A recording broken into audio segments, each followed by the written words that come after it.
దర్భ అంటే మనకి ముందుగా గుర్తు వచ్చేది గ్రహణ కాలం. దర్భ అనేది ఒక రకమైన గడ్డి.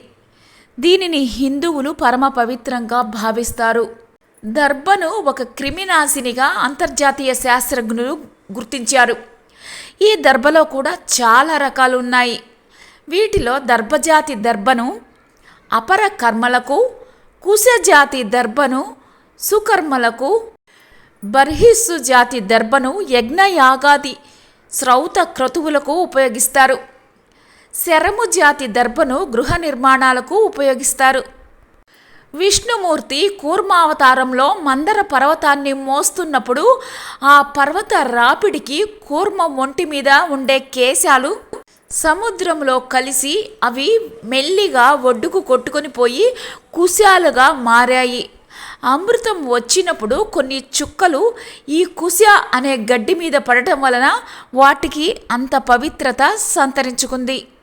క్షీరసాగర మదనం సందర్భంలో విష్ణుమూర్తి కూర్మావతారంలో మందర పర్వతాన్ని మోశాడు. ఈ దర్భలు శ్రీ మహావిష్ణువు వరాహ అవతారంలో శరీర కేశాలు అని చెప్పబడింది. అందువల్లే దర్భగడ్డిని శ్రీ మహావిష్ణువు రూపాలని భావిస్తారు.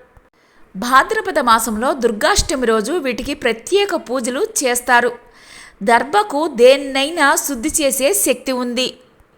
శాస్త్రవేత్తలు వీటిని విరోచనాలు, రక్తస్రావం, మూత్రపిండాలలో రాళ్ళు, మూత్ర విసర్జనలో లోపాలు మొదలైన వాటికి మందుగా వాడుతున్నారు. అతిసారాది రోగాలకు కూడా ఔషధంగా పనిచేస్తుంది. గ్రహణ కాలంలో దర్భను అన్నిటి మీద ఎందుకు ఉంచుతారు అంటే సూర్య చంద్ర గ్రహణ సమయాలలో కొన్ని హానికరమైన విష కిరణాలు భూమి మీదకు ప్రసారమవుతాయి. ఈనాటి విజ్ఞాన శాస్త్రం కూడా ఈ విషయాన్ని నిరూపిస్తుంది. ఇలాంటి వ్యతిరేక కిరణాలు దర్భల కట్టల మధ్యలో నుంచి దూరి వెళ్ళలేవు. అందుకే ఆఫ్రికా ప్రాంతంలోని కొన్ని అటవిక జాతుల వారు తమ గృహాలను పూర్తిగా దర్భగడ్డితోటే నిర్మించుకుంటారు. అందుకే మహర్షులు గ్రహణ సమయంలో దర్భను వాడాలని చెప్పారు. దర్భల కొసలు తేజస్సును కలిగి ఉంటాయి. అందుకే దర్భలను గ్రహణ కాలంలో ఇంట్లో వేసి గ్రహణం పూర్తి అయిన తర్వాత తీసి ఇల్లంతా శుద్ధి చేసుకోవాలి.